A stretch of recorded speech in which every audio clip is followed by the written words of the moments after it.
Cool. So I think that we are live. Could people confirm in the comments if this is working? Welcome, everyone. This is episode 93 of Rocket Lab Weekly. And seemingly you have here Vince was bullish, Vince is bearish, and Scotto and Matt Money. And yeah, how's everyone doing? Good. I've got a little bit more sleep than compared to last week. Yeah, our 2-year-old, our firstborn, is doing really well with her new sibling. We were kind of worried about a bit of rivalry, but that's going honestly better than we could have hoped. So yeah, it's good to see. And then the portfolio is doing really well as well. I haven't really done anything lately. I sold like a bit of Redwire and BlackSky, over the last month or so. But it's getting to the point where the valuations are starting to like make me a little bit skittish. But at the same time, there's it just seems like there's enough, I don't know, enough catalysts upcoming, lowered rates and whatnot, that I'm just kind of sitting on my hands for the time being. So hoping that doesn't and a question around that. I mean, if you're selling, you obviously think they're overvalued. I mean, is that because you can't see what the long-term terminal value is of the companies, and so it's a little bit more difficult to quantify what an appropriate maybe market cap would be 5-10 years down the road? Well, for the case of BlackSky, that was I bought into them when there was a lot of turbulence. There was basically a restructuring of their business, and it was more of a spec play, really. It was I allotted 5% to that. And then recently I just kind of pulled the money out that I put in initially. And then the rest of that position is just going to kind of coast kind of indefinitely. And then Redwire, it's I think you could make the argument that they're a little bit rich, but that's also just because there's so many unknowns until that Q2 print. Mm-hmm. So it's more or less of a bit of a safeguard. But in both cases, I kept I think north of 60% of both positions. So still have the bulk of it. And yeah, if they retrace a meaningful amount, I'll put the money right back in or find a different or better opportunity. So no, it's good color. I'm always just kind of curious if it's hey, just want to get some risk off the table, I see another opportunity, or if it's, so I think that's really good color. For me, markets have been doing well, man. Portfolios at all-time highs, hit another milestone a couple weeks back, so won't iterate on that again, but it's been a blast. And for me, really just trying to understand what's next in terms of what I put my money into, and I keep coming around to the same companies, right? I don't see any difference in Rocket Lab. I don't see any difference in Venture Global or NEXT.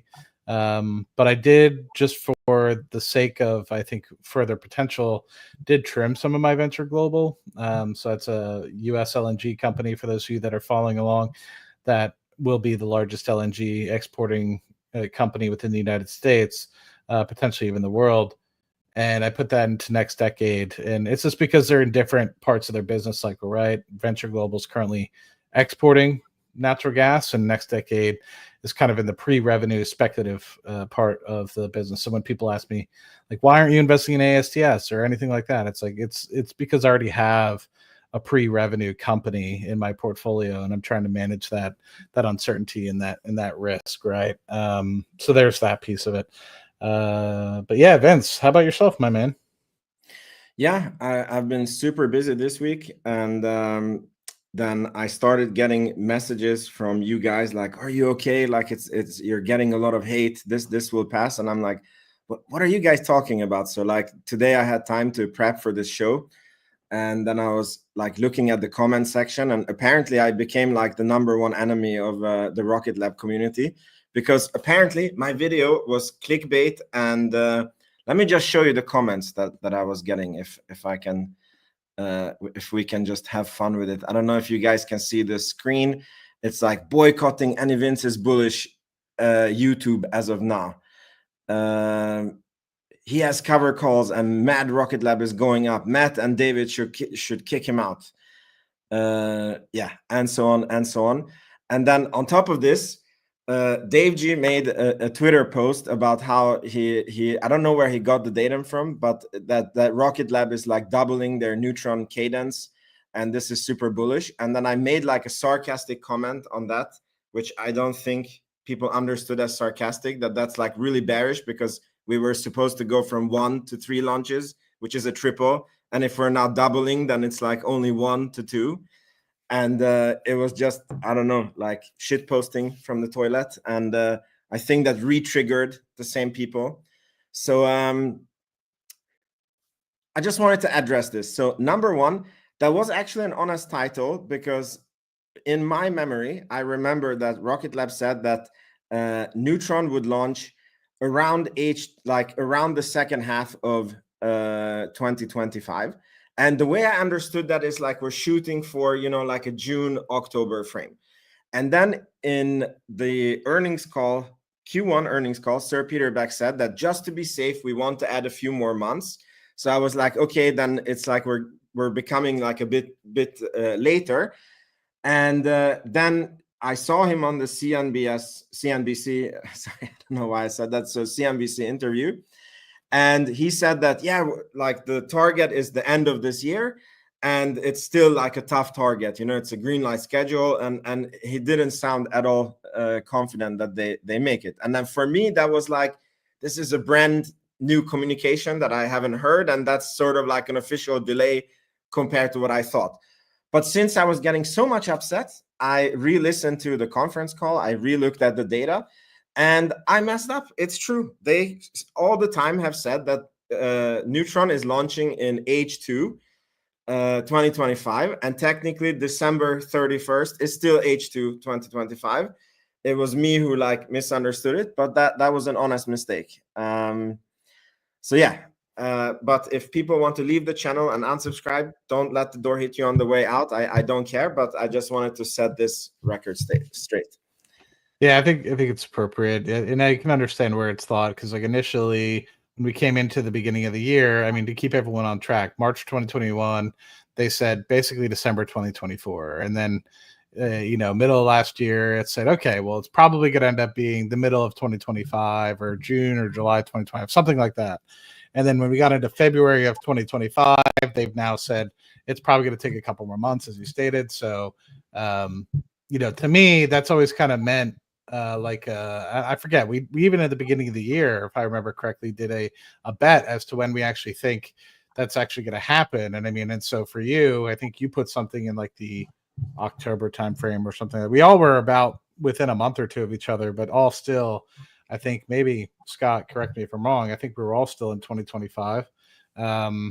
Some of us earlier than others, but anyway, yeah, I mean, I think a lot of people at the end of the day are just extremely bullish on the company, and so if you say anything negatively, they get pretty hurt about it. And I get it, you know, a lot of people's net worth, including my own, is put into this, and but I think there's some grace that needs to be given. Vince has given a lot of love to the community, and he's the one that's really organized all 93 of these weeklies, so with the exception of like 1 or 2. And so I think a lot of us like to come, and thousands of people watch every week. And so, you know, people have told me and DM me, like, you should disconnect from Vince and everything they like. And I'm like, well, without Vince, you know, yes, there maybe without Vince, there would be some sort of form, or somebody would, you know, create some other void or fill the void. But he's the one that's driven this for the past 93 months. And so, you know, yeah, he admitted his mistake. And at the end of the day, we're all still very bullish about the company. It's in Vince's name, regardless of whether or not you believe it. You know, it's a different thing. But I mean, he if he wasn't bullish, he wouldn't be creating this content every week. I'm pretty certain of that.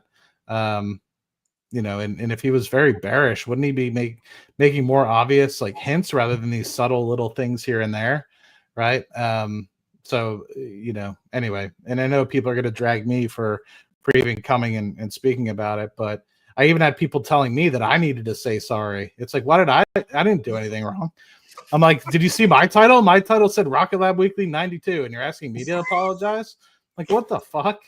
Like, so in that respect, like I'm all for saying, like, if I fuck up, or sorry, excuse me, if I mess up, I'm all for saying sorry. You know, I mess up all the time, and so I recognize when, you know, it's time. But like, I was like, I'm not apologizing for something I didn't even do.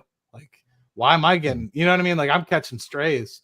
I'm like, come on, people, like get a little bit of a control of yourself.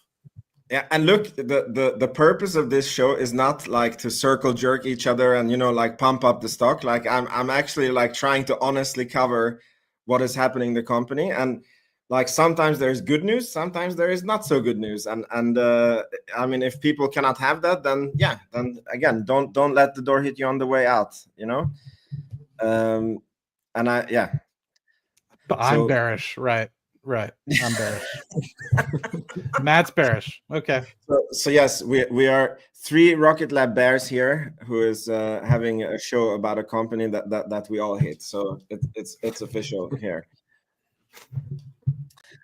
Cool. But yeah, why don't we start the show this week? So again, last week, so I had full of technical issues because my computer was dying. So my camera wasn't working. I was all black. And this week, it's a new set of technical issues because I got a new MacBook Air. And I just noticed before the show that, my mic has a USB-A, and this is a newer Mac. So it only has USB-C, so I couldn't connect my mic and headphones, so probably I sound like crap.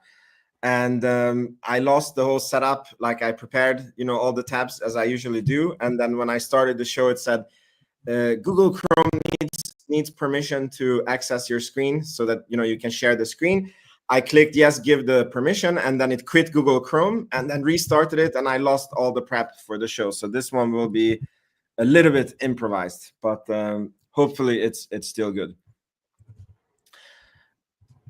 Cool. So let me see. I think the first news of the week that we are going to take is a big news. Rocket Lab Bollinger signs contract with Bollinger Shipyard to support modification of Neutron landing platform. I read the long form Rocket Lab presentation to investors. And it seems like that this is an existing barge that this company is modifying together with Rocket Lab. And it's very exciting. It shows that progress is being made on Neutron. So what did you guys think when you saw it? On this one, sorry, Scott. On this one, I just want to iterate. It doesn't mean that this has any impotence on the first launch. So that's just what I'll start off with. But go ahead, Scott. I didn't want to cut you off. Oh no, it's all good. I was just gonna say, I was like, when I first saw this, I was like, what happened to return on investment? But I guess this is more like upgrades to that existing vessel, right? But was return on investment existing already? Because they do call this one also return on investment. No, it was a boat that they had bought. Yep. So this is more or less just upgrades to it, right? Kind of like putting a pad on the boat. Okay. Yeah, it's probably just upgrades to the existing vessel itself, making it ability. I don't know. Probably putting new motors on it. Stuff like that. I'm sure if you've ever seen what the return on investment looks like, it's a pretty old barge, not looking very hot. So at least from what I've seen. So I think what they're doing is getting it upgraded, making sure everything's all ready. So generally speaking, if you were creating a vessel from scratch, it would take several years. So this is it's definitely just upgrades. Cool. But yeah, I think what they stated in here mid to late 2026, and so I guess this is enabling maybe the fourth or fifth launch, maybe. Well, maybe that's too aggressive. Maybe the third, fourth, or fifth launch for Neutron potentially to be able to land on it. So fingers crossed, because we know the first one's not. The second one probably won't either, but the third one plus might align with this return on investment. So. And I also had people reach out like, why they have a boat still. It doesn't make sense. They talked about this on the Hustle Brothers show. If you think about it, the barge is downrange, right? So if you have the barge downrange, it makes it a little bit easier to be able to go, when you go off into trajectory, when you're putting things into orbit, you do actually turn, perpendicular to the Earth. And so, or not perpendicular, and parallel to the Earth's kind of crust. So you're going around in a circle. So you're kind of circling it. So in that respect, you're downrange by the point where you launch off from Wallops. And so, you're probably, I don't know where exactly downrange, but launching, closer towards the coast of Africa at that point, or maybe even the middle of the Atlantic. So that barge will be able to bring the vessel back, versus if you were to return to the launch pad itself, you would have to use more fuel, because you have to kind of turn around, reignite the engines, fly back towards Wallops, Virginia, and then reignite the engines a third time maybe, or keep it, in standby, whatever, throttle it down, and then start it back up. So based off of the vessel kind of user guide or payload instructions, it kind of talked about 15,000 to 18,000 kilograms if you were to be a disposable vehicle for Neutron, 13,000 kilograms if you were to land it downrange on the barge, and then 8,000 kilograms if you were to return to the launch site. So it would massively impact your potential for launch. And so to keep people in kind of like thought process, you'd be able to launch potentially 4 of the ASTS version 2 satellites if you were to, say, land it down stream. If you were to completely dispose, 5 potentially of those ASTS satellites, and then if you were to, say, return to the landing site, you'd only be able to launch 2 of those. So it really impacts how many total payload you could really take if you were to not utilize the downrange barge vessel versus returning to the land site. Sorry, I just nerded out a little bit. I'm seeing a slight correction in the chat as well. Jacob's mentioning that it's actually early 2026 that the delivery is expected to take place. But Matt, I agree with your overall statement that there's going to be a bunch of testing and such that's going to need to be done. So I still wouldn't expect landings to be taking place until probably late 2026 at earliest. So yeah, I might have been misspeaking when the first landing would be and whatever. So apologies on the misspeak, but yeah, I wouldn't be surprised if it gets pushed anyway. Generally speaking, maritime stuff is like launching rockets. It ends up taking a little bit longer than expected.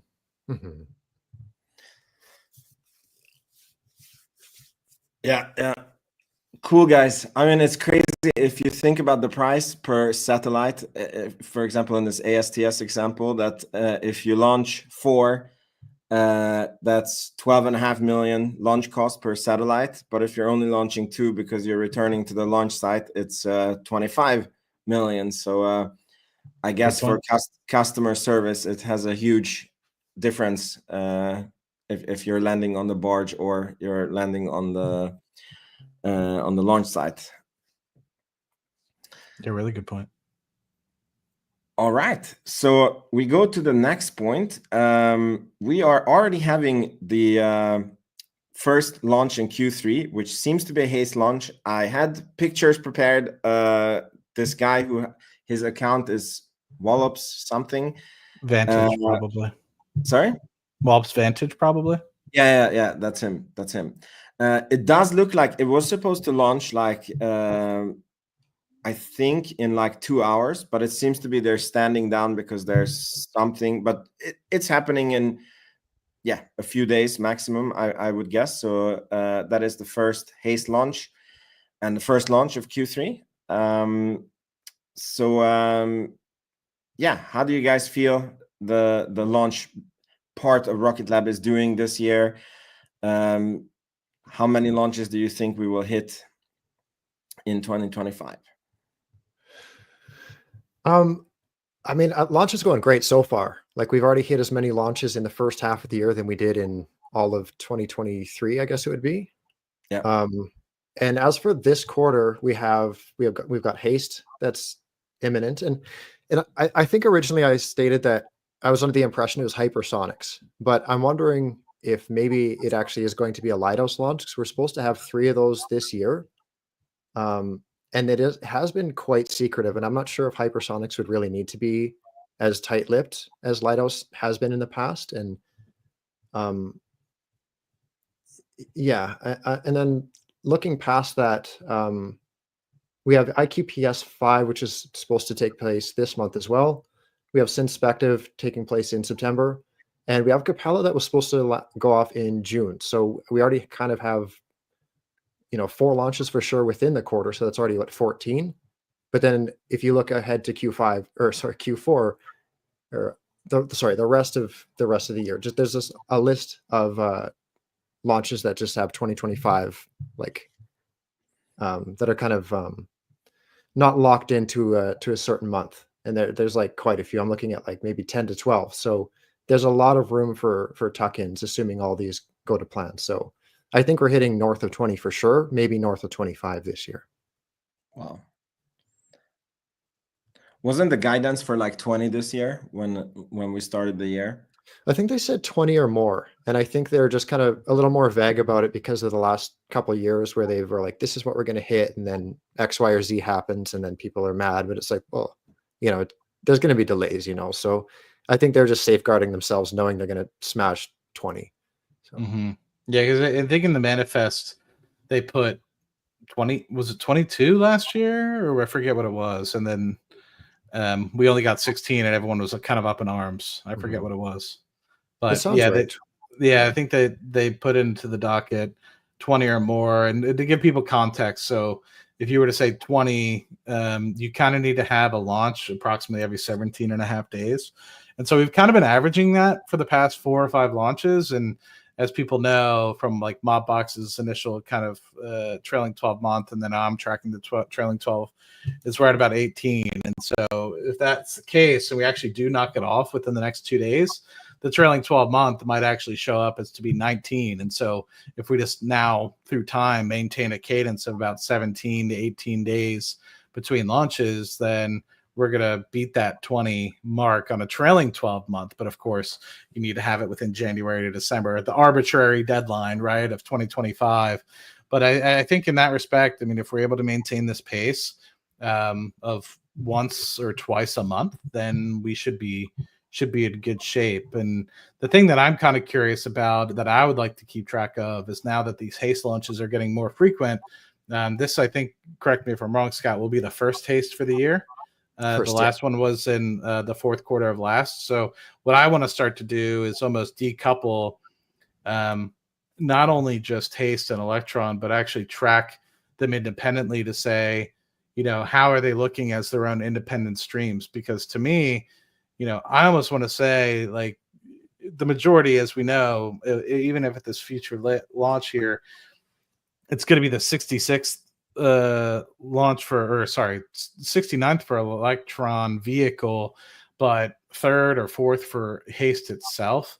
And then the other 66 have been electron vehicles that go to orbit. So to me, I kind of wanted to double check that independent of one another, electron will still get to 100 independent launches even without haste, because I want to kind of compare Falcon 9 ramp up compared to electron ramp up compared to haste ramp up.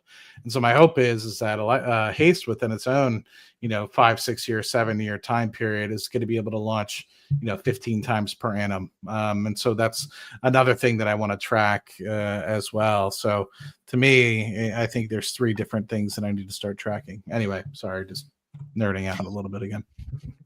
By the way, on this nerding out, so because for me, the fact that we launched 4 times in June, right, it even more clearly shows what we have heard in the interviews, and that they have said many times, that the launches actually depend on customer readiness, and it's not basically Rocket Lab's ability to produce the rockets or to launch them. And I'm like, is there a way that we can somehow track the customer readiness? Because I think that's what it's going to depend on. If we're going to end at 20 launches or 25 launches, it's not going to be based on Rocket Lab's ability to launch. Yeah, just one last note on while we're talking about haste as well. We're set up for haste number 4, and we're going to be at haste number 8 by the end of the year. So it's don't fire me up like that, Scott. Don't do that to me. Yeah, that's crazy. So you think there's going to be 5 this year? Well, yeah, because again, depending what this next one is, we'll just call it hypersonics, right? But we still have 3 more Lidos, and then we have 1 more. What is it called? U.S. government customer. It's one of those confidential ones, but yeah, assuming those all hit the 2025 window, we're going to be in real good shape by the end of the year. That's insane. Yeah, it makes me. I need to set up. I need to rejig my spreadsheet. That'll be fun to keep track of. Yeah. But by the way, seriously, go back to the previous question. Like, is there a way that we can like track customer readiness somehow? Like, do you guys or even audience in the comments? Like, Man, I would love to do that. So I used how should I say this? I used to manage rigs somewhere. And by not manage, I mean I wasn't like the manager, but I was a scheduler to kind of look at when people were ready, like engineers were ready for the design phase, going on to the execute phase, and trying to time, when certain rigs would, be moving to certain locations to be able to drill. And so I would love. It was Palantir, not you. What's that? I said we all know it was Palantir doing. Believe it or not, we didn't use Palantir for that, but wow. I suggested it, and we never ended up doing it with Palantir, but it's a different software. But I would love to do that on behalf of a company like Rocket Lab. That would be a lot of fun to be able to be like, because you think about it, it was very comparable. Like I was doing 5 or 6 independent MODU rigs, mobile operating drilling unit rigs, and then 2 platform rigs and a couple vessels. And like I said, I was just like a kind of a guy that was kind of like in between, coordinating. By no means am I like a badass guy that was like managing legitimate rigs. I mean, I was more of like a planner, so I'm not that badass. But I would love to do something like that, because if you think about it, you have like 30, 40 different customer sort of payloads that you're kind of tracking at any given moment. When are they going to be available? What stages are they through? I would love to implement something like that. That'd be a lot of fun. Yeah. Well, if anyone knows how we can do it better, so please, DM us or let us know on Twitter or something. Oh, a Neutron haste. I never thought of something like that. Do you think there would be something that would ever be like a Neutron haste? Definitely. There's an interview with Hypersonics, and they're pretty much explicitly like, we're building a bigger, like their payload is called DART. And they're like, we're building a bigger one, and it's too big for Electron. So I'm not sure if it's like, if Neutron's like obnoxious in size, or if maybe it'd be more attuned to like an Alpha, for example. But yeah, we never really discussed it, but like the what was it? I forget what the name is. The U.S. basically Army or U.S. forces that wanted to like re-land the vessel in different. I'm getting the name; it's slipping my mind, but you know what I'm talking about. Basically, it's like landing for the U.S. defense in different locations. Do you mean this like delivery within 24 hours anywhere on the planet? Yeah, I forget what it's called. It was the Army, no? I think it was, but I don't remember. But I think that would be for the second stage, though, because that would have to hit orbit, and Neutron's first stage isn't like a re-entry capable. You mean the second? You mean it would be for the first stage? Say that backwards. Yeah, I think you said it backwards. Yeah, like the Hungry Hippo part can't re-enter proper like a Starship could, for example. So it does have like a limited, like it can't really get out of the atmosphere as like a Starship could. But that's my understanding anyway. Yeah, but it might not need to get out of the atmosphere if it's like it would be like limited. Like you could probably still launch within like in the same continent, just like West Coast to East Coast, for example. But you couldn't do it from like middle of Australia to USA, for example. You're raising a very good point, because it's like the stage 1 was like not made to go into orbit, and stage 2 was not made to land. So that like it's most probably it's going to be a Neutron designed just for that. That'd be cool. That'd be cool to see. Yeah. Cool. So now we move on to the next one, and this is something that didn't age well from last week. It was a tweet by Scotto. So Sir Peter Beck visited Synspective in Japan, and last time he was there, they signed a contract for 10 new launches. And this time they stabbed us in the back, and they signed a launch contract with someone else, despite Sir Peter Beck being there. So yeah, what Scotto, can you set the record straight? What happened here? Maybe, I don't know, because EXO launched despite their kind of misleading name. They don't actually launch. They're more like a middleman that like preps small satellites to be ready to launch. But given what Rocket Lab does, I kind of am taking that signing as them not being on Electrons, because it seems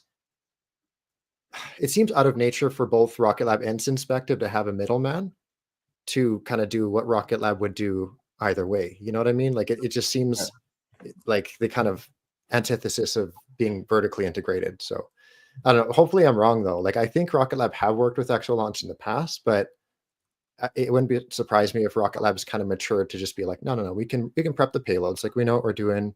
Maybe Synspective sends one of their guys over, or I don't know. Maybe that's the whole point. Maybe they're sending someone from Exo Launch on Synspective's behalf to kind of tweak everything last minute. But I don't know. Still, crossing my fingers, but kind of leaning away from anything new. But we'll see. All right. Matt, anything to add on this one? Sorry, I'm still struck on what they're calling REGAL, Rocket Experimentation for Global Agile Logistics. Sorry, but no, I just love seeing about this particular topic. I just love seeing Pete interact with new people. Sir Peter Beck, I should say. People say me calling him Pete is disrespectful. I agree. Sir Peter Beck visiting customers and being able to tour, like it was really good. Seeing him at Synspective, like here, and then seeing him, working with the folks of the DoD. I'm not sure if it was specifically the Army or whatever it was, but I saw people in fatigues.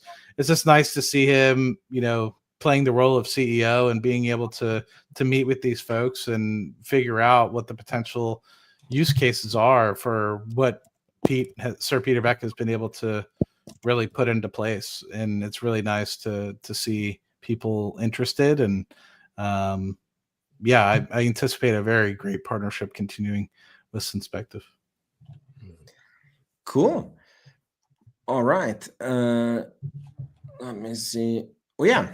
So this week we hit all-time highs on Rocket Lab, and we hit $40 for the first time. So I want to congratulate all the shareholders, and I think we could take a moment to just out of curiosity, can you write in the chat what was the lowest price you bought Rocket Lab at, and what's your average? Just out of curiosity, as to celebrate this point. But I do think to again fuel anger and outrage from the community, we should look at what the metrics gives us at this point, and we should talk about if we are a little bit stretched, or maybe there's too much calculated into the current stock price, or not enough, and where do we stand on this? So this $40 price gives us an 18 billion plus valuation. We are at a price to sale of around 40, and I think a 2026 so forward price to sales of, now my math is really bad, but probably 30 or 27 if I'm calculating. So yeah, what do you guys think of this valuation? Do you think that this is stretched? We have more to go from here? Yeah. Look, I want to say it's stretched, but I'm also not selling. Like there's so many upcoming catalysts. Like, Rocket Lab is talking about this like this new Mars craft, not the original plan, but like this new one. And, I think $700 million is earmarked for that. Not saying it's all going to go to them, but there's just, and there's like more tranche layers being awarded. I mean, there's some being awarded right away this week, not saying it's Rocket Lab, but it could be. And then October, more layers being awarded. There's just so many upcoming catalysts. And like, I wouldn't be surprised if we just continue rallying into Neutron. And the valuation doesn't make sense, but sometimes valuations just don't need to make sense, So not, and I would be lying if I said I wasn't considering trimming at all. But at the same time, it's just, I don't really feel the need to. What are you guys thinking? Vince, you want to go? You want me to go? Yeah, I can go. I mean, I like, my feelings were summarized really well by what Scott said at the beginning of the show, that it's like, it feels like we are a little bit stretched, and if we remind everyone that when you're buying the company at a high valuation, like you're taking a bigger risk because there's more perfection counted into the stock price. But at the same time, there is so many catalysts that are upcoming, so it's very hard to see like where the like. For me, Rocket Lab, like I wouldn't be surprised if we end the year at 25, but I would not be surprised if we end the year at 55 either. And it's just because the catalyst that are upcoming is the lowering of the rates. We still have not seen the full extent of the Trump-Musk fallout and what that will mean to Rocket Lab, because it could be that all of a sudden we're getting a few billion-dollar contracts that otherwise would have gone to SpaceX, or maybe they would have gone 100% to SpaceX, and now it goes like 70% to SpaceX, 30% to Rocket Lab, and that fixes the price to sales in like a snap of the finger, So yeah, that's my opinion. What do you think, Matt? Yeah, I think it all depends on where you're looking, right? If you're looking for today's valuation, what's the company producing today? I mean, there's people out there that are sitting in the investment community say, I wouldn't even put $1 into this, right? And then there's people out there that are looking 10, 15 years down the road, like myself, and see the potential of what's going on. The Flatlights being successful, the Neutrons being successful, launching at least twice per month. At $55 million a pop, being $1 billion in revenue, coupled with a great space systems business and a great Electron and HASTE opportunity that could be connected to the Golden Dome. That all together, you're talking about, $2.5 billion in revenue within, the medium term here, and potentially 20 to 25% net margins. You're talking about the opportunity to then be a company that's worth $35 to $40 billion just in net income valuation, without even growing to, being worth potentially hundreds, depending on how much they figure out the Flatlight side. Like, that's the part where I'm kind of sitting here like, okay, I could easily get to a $50 billion market cap valuation with what I know. And then you start to think about, well, what do Flatlights do, and what kind of revenue is that generating at what margins? And that's where I'm kind of scratching my head to be like, is this really $150 billion company? And we're not even a quarter of the way there. And so it really just depends on how much trust you have. If you think about this, you had somebody be able to break what was a conceivable kind of business model like SpaceX and be able to say, hey, we're able to value ourselves at $350 to $400 billion. We have Googles, we have the Amazons of the world, we have everybody and their mother wanting to buy SpaceX shares. And now you have a company that's trying to legitimately, verbatim what they've said, emanate what those guys have done with respect to being able to provide a Falcon 9 competitor, utilize constellations to generate revenue streams comparable to Starlink, not necessarily the same exact use case for what Starlink is doing versus the Flatlights, but that same sort of business model of being able to generate decent revenues with high margin. Why wouldn't this company be worth over $100 billion one day? And not only that, but once you do that, and we know this for a fact from what we've stated, is margins will be very good. The hope is that you're able to use each Neutron first stage at least 10 times, if not 20. We've seen that be able to be achievable with SpaceX launching one of their boosters over 25 times. If this is the case, it was stated by either Adam or Sir Peter Beck in one of our more recent interviews that we'll generate more neutrons in the short term in terms of stage ones than we will likely in the future, because we'll be able to reuse the vehicles, say 20 odd times or so. And so you think about it, it's almost going to be like a reverse operating expenditure curve, where you're generating, let's say 10, 15 neutrons in the first several years, but then in the long term, you might only be generating 3 or 4 per annum.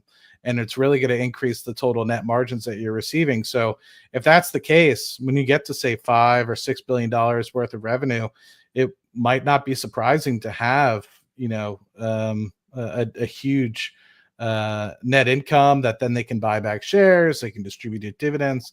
So, to me, I look at this as when would be the right time to sell a great company, a company that's going to be generational in potential.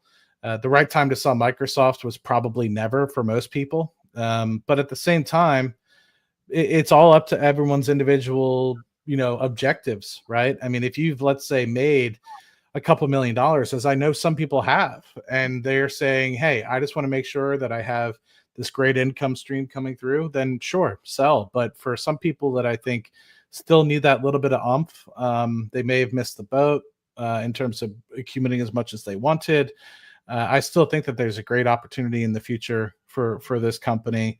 And who knows what they bolt on in terms of being able to provide things. And not only that, like, I think that we're just thinking about North America at the moment. We're now expanding into Europe. We're expanding potentially into other NATO countries as well, like Australia and New Zealand, all being a part of it, Japan. And so those guys are all going to be wanting to launch satellites and opportunities too. And so if we think about this, SpaceX's total addressable market has only been the US, except for if you take into account Starlink, which has been more of a global venture. But if you think about how many launches they've been able to provide strictly have been the US, now say the relationships that Sir Peter Beck is building with Japan, with Australia, with Europe, how much opportunity that's also going to address for, say, the European Space Agency being able to launch with us, and many other things that SpaceX hasn't been able to accomplish. So to me, I think that you could say easily we're not even a fifth of the way there. I'm very confident we'll hit some sort of $100 billion market cap, but it's all based off of people's timings and risk tolerances and how much money they already have, and how much money they want to save and what their objectives are. I've told people in the past, like, don't stretch for additional 2x if what you have today is what is going to be able to keep you alive and living. It's all about objectives and understanding where you fit with where this company fits within that objective. And I think sometimes people lie to themselves because they like the chase, they like the risk, they like, that.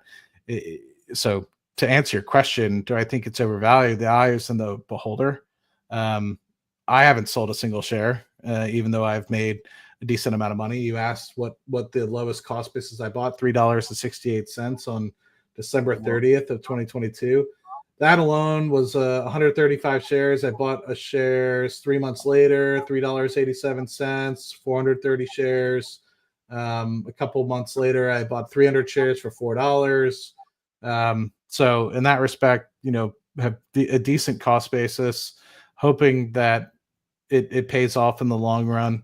And it has so far. So sorry, a little bit of a ramble, but it was a good one. All right. So there goes that. I think that was all the news for Rocket Lab this week. And there is another quite big news in the space community that has happened. And I'm sure a lot of people are here to hear us speak about it. And that is Firefly has filed for their IPO, and they're going to become public. I saw some Twitter geniuses who wrote, like, I will buy it when it goes from $10 to $4. And Scotto was rightfully asking, like, how did you get, like, they didn't publish like how many shares they would be selling and what price. So I guess this guy was just assuming that they will go out at 10 like all the other companies. And yeah, anyways, but so what do we know about this IPO? Scott, I think you have been all over the numbers.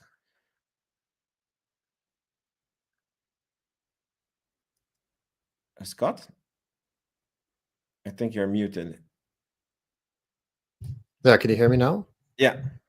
Okay, are you able to share my screen? It gave me some strange message I haven't seen before. One sec, Scott. Is this your screen? Yes, yeah, that's the one. Okay. Cool. So essentially what I did is I went through Firefly's S1 yesterday or last night. So what I did is I basically took all the information that is available and started kind of putting everything together. So you'll notice that this is in the Rocket Lab valuation model. Of course, got to plug the Patreon. This is all available there. Essentially what I'm doing long-term with this is I want to do a nice side-by-side. So what I mean with that is with the Earth observation model, we have Planet Labs. You have literally everything you could think of with them. And then these are all the charts for Planet Labs down below. And then next door, we have BlackSky, same thing. And then that kind of pulls all the data together to do a nice side-by-side comparison where we can look at everything from revenue, gross margins, like literally everything you can really think of. So, so we started doing that with Firefly here. Now, unfortunately, there's not a lot of data that is available quite yet. You can see that we have full year 2023 for most things, full year 2024, but we only have Q1 for 2024 and 2025. And with that, you can see, you can get a decent idea of what the revenue rate is. So 2023, we saw 55 million. 2024 full year, we'll call it 61. Q1 of 2025, though, is looking really healthy. So they have pretty much as much revenue in the first quarter of 2025 as they have for the entirety of 2023. But if we go down a little bit further, you can see that gross margins are a little bit all over the place. Are you guys able to see this well enough? Or I'll make it a little bit bigger for the. It's quite small, so I think it's good if you can make it bigger. Okay, 1 second. That's almost too big. That should be better. Yeah. So the gross margins here for 2023, we had, we'll call it 50%, but then it drops to -23. We have negative 18 over here. And most recently we have 4%. So it's kind of all over the place. And, to give them the benefit of the doubt, they are basically in a similar situation that Rocket Lab is in, where they're building their successor to their small launch platform. So if you look down to operating margin, you can see it gets pretty ugly, like -240%, -590, -300, -100. And everything past that is kind of noise, really. You can see that for cash and equivalents, they have, if you include restricted cash, they're sitting at about we'll call it $180 million. And this is before their IPO process. So ideally, they're probably going to get a big chunk of change, especially given the the state of the market that they're entering in, right? I think they're being very opportunistic with their entry point. Like, you look at Rocket Lab, you look at SpaceX, you look at what was that recent Voyager? Like it's not a terrible time to be IPOing. Scrolling down a little bit further, we have total assets, 440 million. A little bit further down, total current liabilities, 150. So what would that bring? Your equity. Oh, I thought I had that somewhere. Oh, 1 second. Sorry, guys.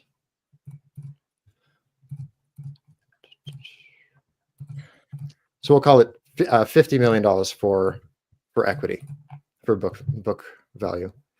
And then a couple other points worth bringing up is the backlog. You can see that as of 2023 end, 560 million. That's basic. That's not double, about 100 what would that be? 160% increase year over year. They're just sitting north of 1.1 billion as of the time that as of March 31st, I should say.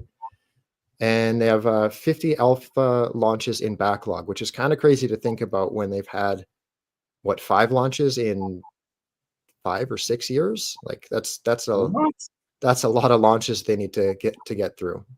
But okay, so just in comparison, so their backlog is the same big as, like, maybe even bigger than Rocket Labs, both in terms of dollar amount and both in terms of number of launches. Yeah. And my question obviously here is, okay, like, how real is this like refundable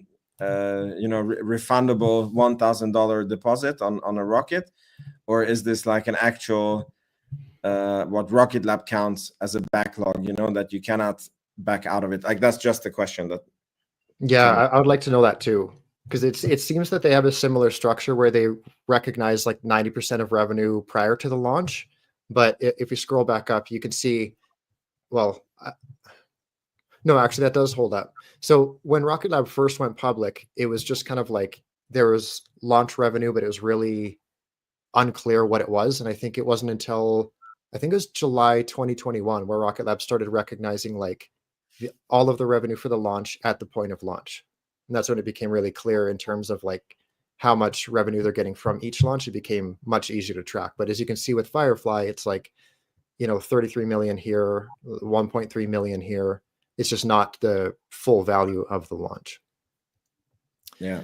And the last couple stops we'll make, well, they're honestly not even really worth mentioning. The adjusted EBITDA and free cash flow, as you can imagine, they're quite negative. But like I mentioned previously, what we can do is we can take the information from the Rocket Lab tab, pull the information for the Firefly tab, and do a nice side-by-side comparison. So this is ultimately what we're looking at, or probably what the market will look at in terms of like, comparing apples to apples. So I won't read off every metric here, but you guys can kind of get a really clean idea of the side-by-side comparison. So pretty much across the board, Rocket Lab's easier on the eyes, we'll say. And then I guess, past that, it's actually, before I get any further, there's one thing that wasn't necessarily quantifiable that I did want to point out, because this is kind of like, I want to be optimistic for Firefly's sake, but I'm just approaching with caution, I guess. But one thing that did stand out is they mentioned, quote, "We are an emerging growth company," as that term is used in the Jobs Act, and have elected to comply with certain reduced public company reporting requirements. So saying this differently, they're allowed to provide less financial and regulatory information than a typical public company. So what this translates to is they do not have to provide more than 2 years of audited financial statements versus 3 or more that you see for other companies. And they do not need to comply with some new or expensive accounting standards immediately. And they do not need to disclose certain executive compensation details. So what that tells me is, like, of the information that we have here, it's just not going to be enough of like it's not going to be rich enough of a data set to get a clear picture. Like I said, it's like we have the full year here, 1 quarter, 3 quarters, and another quarter. So saying this differently, it's not going to be until pretty much the end of the year where we'll be able to have, what Q2 was, Q3 was, Q4 was, and kind of get like a nice quarter over quarter comparison between the two. So obviously I'll be keeping a close eye on them, but it's one of those, like, in my case, I'm just going to wait and kind of see what the market does with Firefly. Do you have an idea as to when the S1's submitted? So they obviously are coming soon. Was there a timeline provided? Not to my knowledge. He hit the wrong button on 4K, dude. He hit the wrong button. I was like, he's not going to press it. He did. I love that. Okay, that was let's so funny. wait for him to come back. But I'm curious because, I mean, it's one of those things where it's like I wouldn't mind taking a stab at the IPO, like pre-market, if that makes sense. Fidelity generally will allow me to hold shares if I so choose to participate. So I wouldn't mind potentially getting involved at that point and risking some. Just to clarify, you mean, like, let's say that the IPO is like 20, like opens at 20, but you're able to buy like at 12, and then whatever happens on the open market, like that's what. Yeah. Okay. Yeah. So Fidelity will email me every time there's a public company that they get the opportunity to kind of put forward, and it's most IPOs. Like they did it for Facebook, they did it for whatever, and it's not like it's a private market, right? This is like you're investing in day one, the initial shares. So I might, if the opportunity, I would probably put a starter position in for Firefly, but I'm like you, I don't know if I would ramp it to this size. Like, to be blunt, I mean, I put over $100,000 into Rocket Lab over the years in terms of cost basis. I don't know, without seeing better, metrics and them heading closer to zero. Like I could see Rocket Lab where right now, there is a place where they will head towards zero in terms of the break even costs and everything like that, especially after Neutron kind of gets finalized. So I can see that visually on what they provide, and I can run the numbers in my head when I look at the quarterly reports. I'm like, that makes sense. Versus like a Firefly, I'm like, the launches are so intermittent, and the satellite, sorry, not the satellites, the lander that they provided, I would want to know, how much of that was in those numbers and things like that. But to me, it just seems like right now they're just burning so much capital. They have so many employees already. I'm just kind of scratching my head as to like, what does their long-term outlook look like from a revenue growth perspective, from a when do they plan to be profitable perspective? Then I would be a little bit maybe more inclined to get after it. But it seems pretty tough at the moment until, I mean, just like investing in Rocket Lab was a gamble initially, right? I mean, you didn't know, but even still, when Rocket Lab de-SPAC'd after VACQ, they had already had 17, 18 launches under their belt. I mean, they were already wheeling and dealing from that respect. Let me see. Electron launch cadence. Let's go. It was like March of 21, right? It was kind of, yeah, they had 19. Or when they announced it, probably like 16, 17 launches already under their belt back by March of 2021-ish time frame, kind of when they went, they de-SPAC'd. So I don't know. It's hard when a company's only launched 5, but granted, they have landed on the moon, so it's kind of tough. But they don't. The problem is, did they state how much they're trying to sell and how much money they're trying to get there, Scotta? No, that's like you can tell there's a section in the S1 and it's just left blank. So it's a bit of guesswork, but they haven't got there yet. Yeah, like my best bet for like what they're going to be asking for, like I think that something like, I don't know, 1 to 4 billion probably makes sense. But I'd be willing to bet that they're going to point at Rocket Lab, point at SpaceX, and be like, well, if Rocket Lab is a price to sales of 38, that would mean that Firefly would be a price to sales of, or sorry, a market cap of 8.5 billion. And that's on what, $200 million revenue run rate. If it was around 5 billion, I would take a swing. 5 billion market valuation. Yeah. It's funny. I was just going to ask what you guys think the market value, like the market cap is going to be. And my guess was actually 8 billion because like the 200 run rate and 20 price to sales. But do you guys remember when Rocket Lab was worth 5 billion? It wasn't even that long ago. And like, I just feel like, I don't know how sustainable the moon business is. We know that they have like the rocket business, which is not really a good business. So you need to like have the space systems and the like the satellite business to make it into like a really viable business. And I don't know if they're like, what are their plans on this? Because if they are just a rocket launch company and going to the moon company, I mean, when Musk was in the administration, it was like we scaled down the moon and we're going to Mars, right? But now that he's out, I don't know if the moon is still a thing. Like stocks don't go to the moon anymore; they go to Mars. Yeah. And so I would take a swing at like 1 billion, but if it was valued at 1 billion, do you think? I mean, I'm just comparing, like, when Rocket Lab, like, have you seen these comparisons when there was new electric cars, and then like people say like, yeah, when Tesla was worth like $30 billion, like what did they have? And it was like they were successfully because like I think the scam with Nikola when it came up, that they were like at one point worth more than Ford, and then they said like, okay, Tesla, when it was worth more than Ford, they had like successfully ramped up the S and X, and they were like on the Model 3 having multiple factories, the Gigafactory, and and then you have these companies that come on renderings and then they are worth the same as when Tesla was, and like I get a similar vibe here that it's like they are coming in at an extremely good time because the market is red hot. But I'm like, yeah, when Rocket Lab like already had, you know, scaled up launches, had space systems, you know, had the constellation plans public, was still down in, you know, I mean, at 2 billion. I mean, we can argue if that was the correct valuation or not, but I think the 8 billion would only make sense if they're not only a launch provider, like they have other business opportunities. Yeah. Yeah, And plus another thing. Sorry, go ahead, Scott.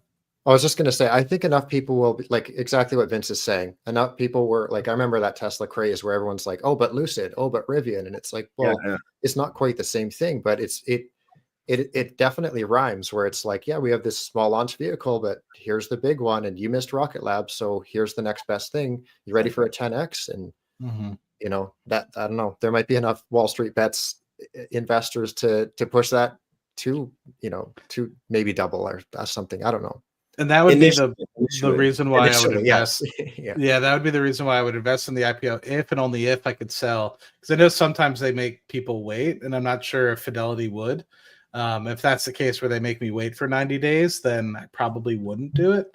If it's a case where I can just take my money, invest it at, say, 12, and it comes live at 20, and say, like everybody you said, it kind of runs the first few days because everyone and their mother wants to get involved. And you know, the potential of it, they missed Rocket Lab, they missed SpaceX, you know, they can't get involved in SpaceX, etc.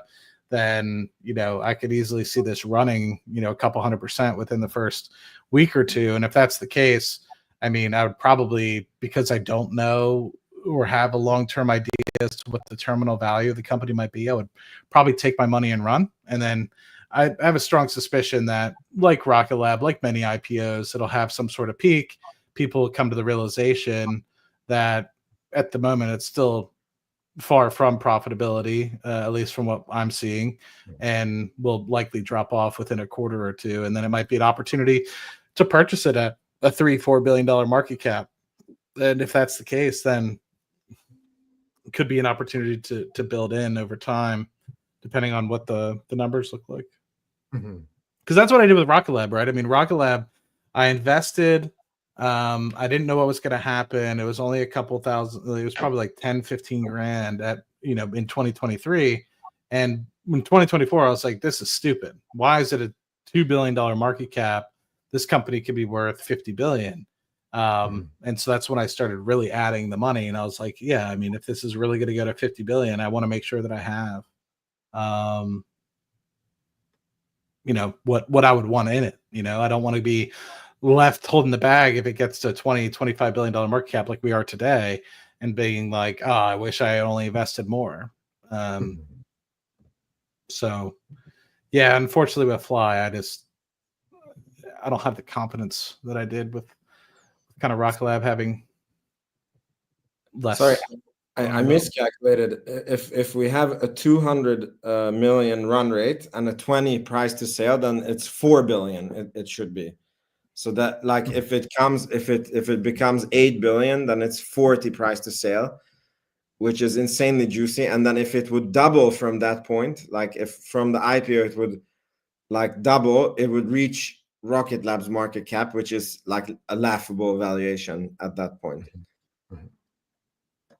But I mean, you're going to see those kind of talking points where it'll be like, you know, kind of making that one-for-one comparison of Eclipse and Neutron.